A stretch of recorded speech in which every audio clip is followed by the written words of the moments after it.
Grand Lille TV, il est tout juste 7h30, on est en direct, ravi d'être en votre compagnie. Et ce matin, pour tout voir, tout savoir de l'actualité lilloise, avant toute chose, les conditions de circulation ce matin autour de Lille, comme d'habitude. Ralentissement vers Lille sur la 1 ou la 23, sur la 25 également, mais aussi une zone de travaux perturbe la circulation à hauteur d'Erquinghem-Lys et du pont de la Lys, précisément, dans les deux sens de circulation d'ailleurs, des ralentissements à cause de cette zone de travaux. Depuis la Flandre et Dunkerque vers Lille, ça c'est quasiment comme d'habitude chaque matin. Mais dans l'autre sens également, depuis la chapelle d'Armentières vers Erquinghem-Lys et donc à l'arrivée vers Dunkerque, soyez prudents dans ce secteur de l'A25. Vos prévisions météo, d'abord à la une, encore un ciel nuageux tout au long de la journée, des pluies même de prévues en début d'après-midi, et entre deux perturbations tout de même on espère quelques éclaircies de ciel bleu. Les températures sont quand même fraîches, surtout ce matin. On a relevé 4 degrés tout à l'heure à 7h à Lille, à peine 13 degrés pour cet après-midi pour les maximales. On en reparle juste après ce journal. Et dans cette édition d'abord, en cette veille de Toussaint, nous nous sommes rendus à Armentières chez une fleuriste, car en ce moment, bien sûr, les chrysanthèmes et autres pomponnettes sont les fleurs vedettes de la saison. Pour Annabelle, installée depuis 26 ans, la Toussaint, c'est presque 3% du chiffre d'affaires annuel, bien moins qu'auparavant, mais cela reste une période importante. La fleuriste ne propose d'ailleurs pas uniquement que des fleurs à la vente, mais aussi un service d'entretien des tombes pour les familles éloignées ou celles et ceux qui n'ont pas le temps de s'en occuper. Attention tout de même, ce week-end, déjà de nombreuses chrysanthèmes sont parties, ont été vendues. Alors ne tardez pas si vous aussi souhaitez fleurir la tombe d'un proche. Explication avec cette fleuriste à Armentières au micro d'Alexis Tessier et de Vincent Vieillard. Il n'y a pas de baisse, il n'y a pas d'augmentation. Par contre, il y a une évolution des achats. C'est-à-dire que de moins en moins, on vend la simple pomponnette ou la simple chrysanthème. De plus en plus, on vend des choses préparées. Des coupes, des jardinières, des coussins. C'est dû aussi parce que, en fait, à l'intérieur de ces coupes, vous avez des conifères qui ne gèlent absolument pas, de la véronique, des choses qui perdurent beaucoup plus longtemps que le chrysanthème ou que la pomponnette, ce qui évite aux gens d'aller régulièrement entretenir, en fait. Une image aussi dans ce journal plutôt insolite. Le premier passage piéton en relief de France installé il y a peu à Sizouin. Le maire de la ville, Benjamin Dumortier, a vu en fait cette innovation en Islande. Il a souhaité en faire 2 à proximité d'une école. La société spécialisée dans le marquage au sol, elle n'avait jamais réalisé un tel projet. Elle a donc dessiné plusieurs croquis en imaginant les lignes nécessaires pour créer l'illusion. L'objectif est d'interpeller les automobilistes, les surprendre par l'effet 3D, surtout les faire ralentir. Le projet suscite en tout cas de nombreuses réactions positives dans la ville et sur Internet. L'entreprise a ainsi reçu des demandes de renseignements de la part d'autres communes. Présentation de ce passage piéton en relief au micro de Céline Huret. Au niveau de la sécurité, ça interpelle. On se pose la question, tiens c'est bizarre, il y a un obstacle, donc forcément ça fait ralentir. Donc et ça fait prendre conscience aux gens qu'il y a un passage piéton. Parce que je pense que les gens, on est dans la banalité, on voit plus les passages piétons, on voit plus le marquage, on voit plus les panneaux, et on roule tout simplement.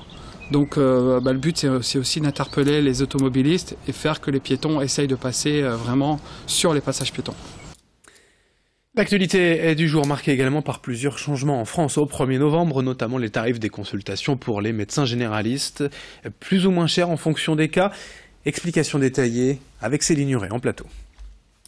Les tarifs des médecins généralistes vont augmenter à partir du 1er novembre en fonction de la pathologie des patients. Et si vous allez chez votre généraliste pour une consultation traditionnelle, vous continuerez à payer 25 €. Par contre, le tarif passera à 46 € si la consultation est considérée comme complexe et 70 € si elle est considérée comme très complexe.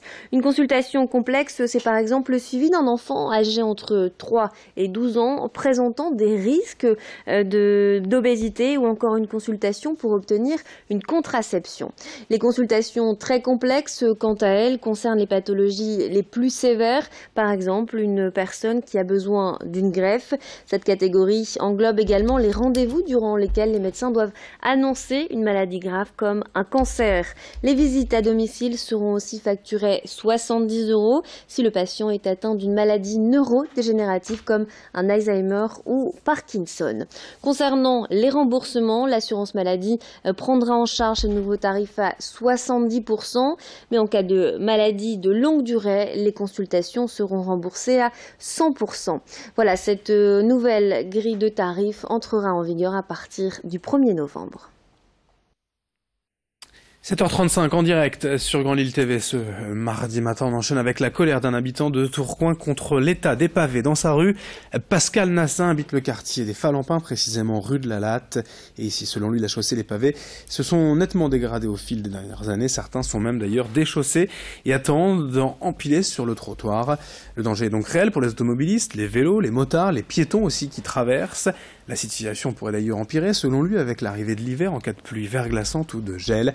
La mairie de son côté a déjà fait réaliser quelques ajustements en comblant les trous avec du ciment, mais ce sont des travaux insuffisants pour les riverains qui demandent que la chaussée soit entièrement refaite à neuf au plus vite. On l'écoute, ce riverain à Tourcoing, au micro de Idil Gunaï.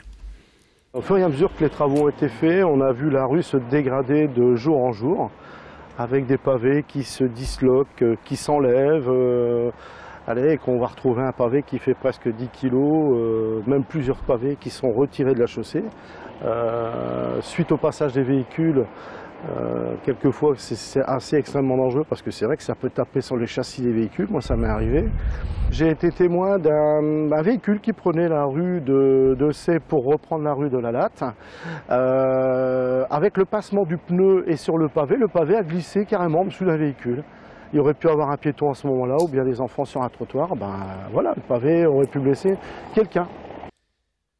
Pour finir ce journal, une belle image à Armentières en hommage aux poilus morts durant la Première Guerre mondiale pour célébrer les 99 ans de l'armistice le 11 novembre et plus largement le centenaire de la Grande Guerre.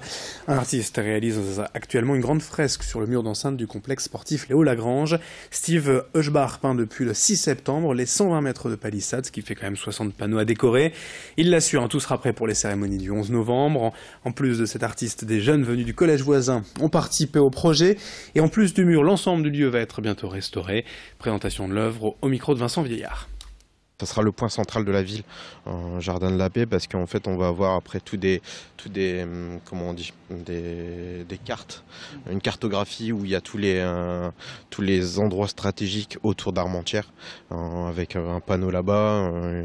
Donc voilà, il y aura vraiment un truc derrière assez gros. 7h37 en direct sur Grand Lille TV. Dans un instant à suivre vos prévisions météo.